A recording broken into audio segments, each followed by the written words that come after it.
When you take a breath, your lungs do not pull air into your body. Lung tissue contains no muscles and zero independent motive force. The actual engine driving respiration sits below the lungs. It is a massive, dome-shaped sheet of muscle called the diaphragm. When you inhale, this muscular floor contracts and flattens downward. As it drops, it physically expands the total volume of the sealed chest cavity holding the lungs. This diagram illustrates the principle of negative pressure breathing. Physics dictates that if you increase the volume of a sealed container, the internal pressure drops. Human respiration operates exactly like this. The body acts as a biological vacuum pump, moving a muscle to prepare a low-pressure void inside the chest. Outside your body, the Earth's atmosphere is constantly pressing down with significant weight. This schematic shows how the atmosphere reacts to that void. When the diaphragm drops and creates a low-pressure zone inside the chest, the heavier external atmosphere violently rushes down the trachea to equalize the pressure. The lungs inflate simply because they are passive bladders caught in the pathway of this atmospheric equalization. Exhalation is entirely passive. The diaphragm relaxes and bows upward. The chest cavity volume decreases, internal pressure rises above atmospheric levels, and exhaust gas is forced out. The lungs expend exactly zero kinetic energy to move air. The entire macro function of breathing runs on volume manipulation and the physics of pressure differentials. Bringing the air inside is only the first step. The human metabolic engine requires a continuous, massive supply of oxygen, which demands a massive surface area for absorption. That requirement directly conflicts with the strict geometric constraints of the human ribcage. You cannot fit a massive, flat absorptive sheet inside a small, rigid cavity. This models the biological solution, fractal geometry. A single structure splits into 2, 4, then 8, multiplying surface area within a confined boundary.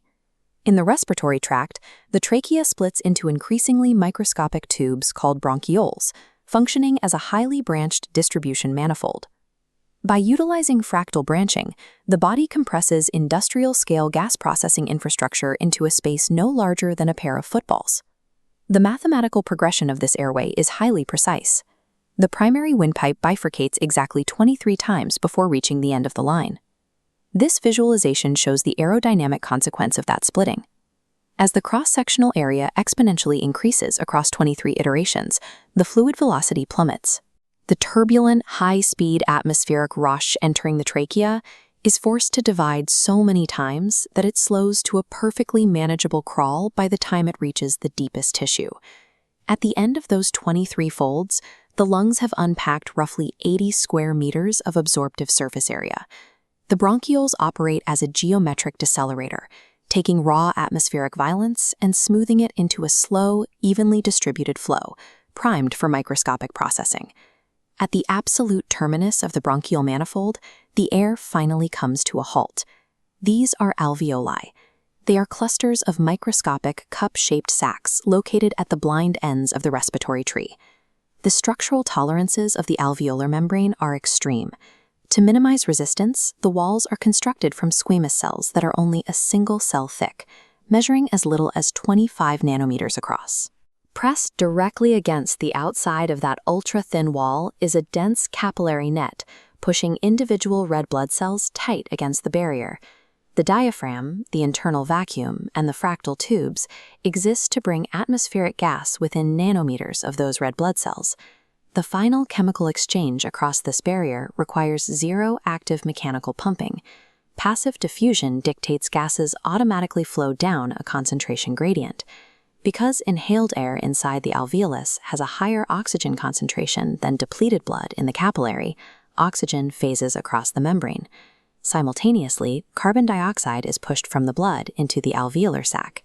The body expends zero kinetic energy to physically push these molecules into the blood. Natural chemical gradients do all the work. The human breath operates as a continuous, frictionless biomechanical engine. It relies on a macro vacuum pump and a mesofractal manifold to power a microchemical passive exchange.